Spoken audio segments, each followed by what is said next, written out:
Well, hello everyone. I'm Dr. Nancy Stanley, physical therapist, life coach, and health coach, and I just magically flipped my whiteboard.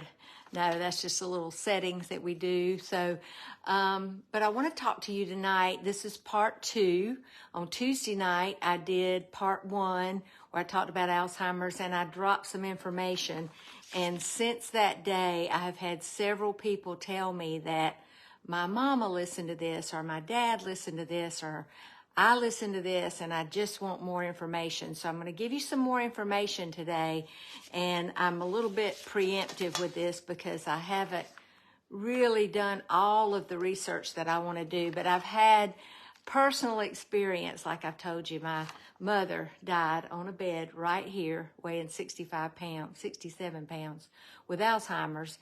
And it was very, very sad because she had not really had any other diseases. But I do know that I had written in my journal about 10 years before she died that I noticed some decline in her cognitive thinking. And that's what I want to talk to you about today, because there is some good information, some things that we can really look forward to and make an impact, that we don't just have to go to the doctor and him say, well, it's just aging, because that is not the truth.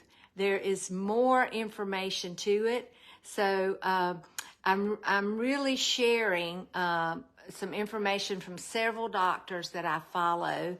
Dr. Mark Hyman for one, Dr. Bredesen for another. There's several, Dr. Stephen Gundry, several that I say that I'm a funnel. So I go out there and I research. I spent a lot of time even today researching, and then I funnel it to you in bits and pieces that you can handle. And so tonight I want to talk about the 4 stages of Alzheimer's, okay? So, and there's good information in all of these stages, but let me just say from the beginning, the takeaway for you is that the sooner the better. It's no different than autism or diabetes or kidney failure or liver dysfunction or macular degeneration or oral health issues. Prevention is the key, and there are so many things that we can do to protect ourselves. So the number one stage is called the preclinical symptomatic stage. So this is before you have any symptoms, all right? So you can go in and you can have a PET scan and an MRI, and maybe you're just beginning to notice some changes, all right? You're forgetting things. So that's the very best time to begin the prevention. So that may be now for some of you. The second phase is called the SCI stage. It's the mild to early stage where there's just subjective cognitive impairment.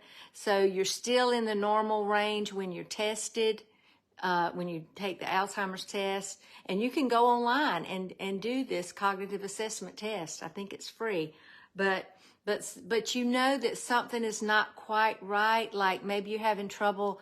Maybe you're driving down a familiar road and you just lose sight of where you are, or maybe calculating the tip when you pay for your meal, and you can't quite work it like you used to, or maybe numbers you're having trouble remembering.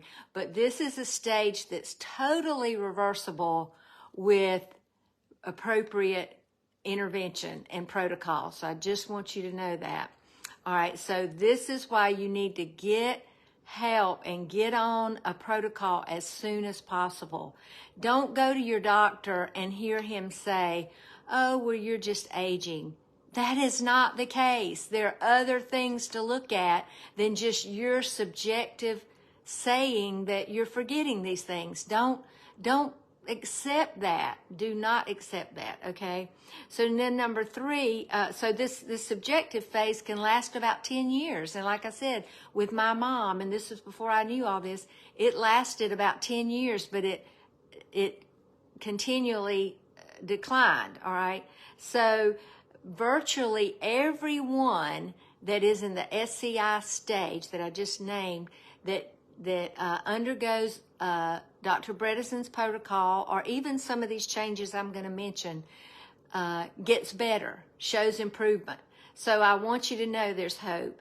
The third stage is the MCI stage, which is mild cognitive impairment. All right, so these are where you're noticing more decline. And like I said, this is a progressive disease. But even at this, 84% of people in Dr. Bredesen's study got better with treatment. So what you need to be doing at this stage is you need to be finding out what is your insulin resistance level, not what's your hemoglobin A1C, although that's important, but what's your insulin resistance level. You need to get that down. Your HOMA-IR, your HSCRP, and that's a measurement of your body's inflammation. Okay, checking out your oral microbiome, and what they found a lot of times is bacteria like the herpes virus in the brain. So it's important, but yes, there is a lot that can be done about it. So the fourth stage is, let's see, I want to make sure I didn't leave anything out. Right, okay. The fourth stage is where you start to begin to lose your ability to do your activities of daily living, like bathing and cooking and, driving, those sort of things. So this is the fourth stage. And so the longer you go without treatment, the deeper into the stages you're going to go. And it's rapid. Now, I want to tell you some treatment options, not really treatment options, but just some things that you'll want to know.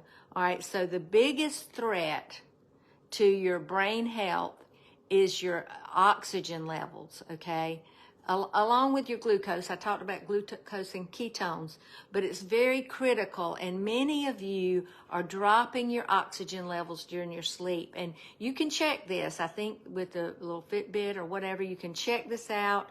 But if your oxygen levels are dropping down around 89 and 90 during your sleep, then you're at a much higher risk of cognitive decline, because what we're showing is a direct correlation between your average oxygen levels, that's the oxygen level in your blood, and the size of your brain nuclei. So that's important that you know that. The other things that's important to note is your oral microbiome. If you have infections in your mouth, maybe you have an abscess tooth or gingivitis or periodontitis or periodontal disease. I know I did for a long time. I had receding gums. But when I started eating healthier and taking better care of my teeth, then I noticed that my mouth got better. So you need to check about these things. And then, of course, your gut microbiome is very, very important. All of our diseases start in our gut, so you really need to check about that, all right? Okay, so, and then, of course, toxins and mold in your house. If you've got mold in your house, I would encourage you to get an air purifier system for your house and a water purification system. And then last but not least is diet and nutrition. And this is what's going to affect your insulin resistance. And every day I help people bring their insulin resistance levels down. It's not an easy process, but it's not complicated, okay? So I want you to know that. All right, so most 88% of Americans are not metabolically flexible, and so that's only 12% of us are flexible. And what that means is that your mitochondria, which is where the energy portion of your cell, can't pivot from using sugar for fuel and fat for fuel. And if it can't do that, then you're not metabolically flexible. And we need to do that because our sugar levels go up and down so high during the day with the foods that we're eating, and particularly if we're eating a high starch, high sugar diet, all right? So I want you to know that 98% of people that are overweight are not medically flexible, and 99% of people that are obese are not metabolically flexible. And you want to be metabolically flexible. So,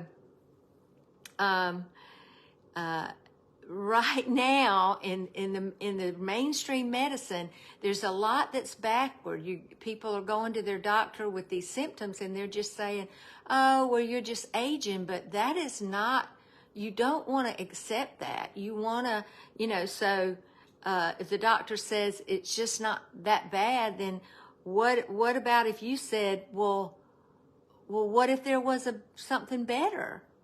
Ask him that. What if there was something better? What if there was something I could do? Okay. So every person is different. All right. So each person determines what are your contributing factors. Maybe I don't have toxins, but maybe I do have some oral microbiome issues, or maybe I don't have those, but maybe my insulin resistance level is high. Or maybe, like I said, I have toxins, or maybe I have more stress, or maybe I have chronic herpes, people that have fever blisters and shingles, those are definitely viruses that could transmit into your brain. All right, so Dr. Bredesen's protocol is called the RECODE. It's Reversal of Cognitive Decline. I think that's a good name for it. And so what he really encourages in this protocol is better blood flow, talking about breath and at night, better sleep, stress reduction, detoxification, and good supplements. So, so what they found is that the Alzheimer's drugs actually work better on people that are in this RECODE protocol. So it makes total sense that your body will be more sensitive to those drugs if your brain and your body is working better. Okay, so some of the supplements would be like magnesium, vitamin D, acetylcysteine, omega-3s, glutathione. I know I take a glutathione supplement every day. I spray it on my face and I take it every day because I love the way it helps me to sleep better. It makes me to have more energy. And glutathione is your body's master antioxidant, okay? So another thing that Dr. Bredesen recommends is whole coffee fruit extract. And so taking probiotics and prebiotics. These are all things you've heard me talk about. And so I appreciate so much you joining me. I've got these written up here. I'm not sure if you can see them all. There we go.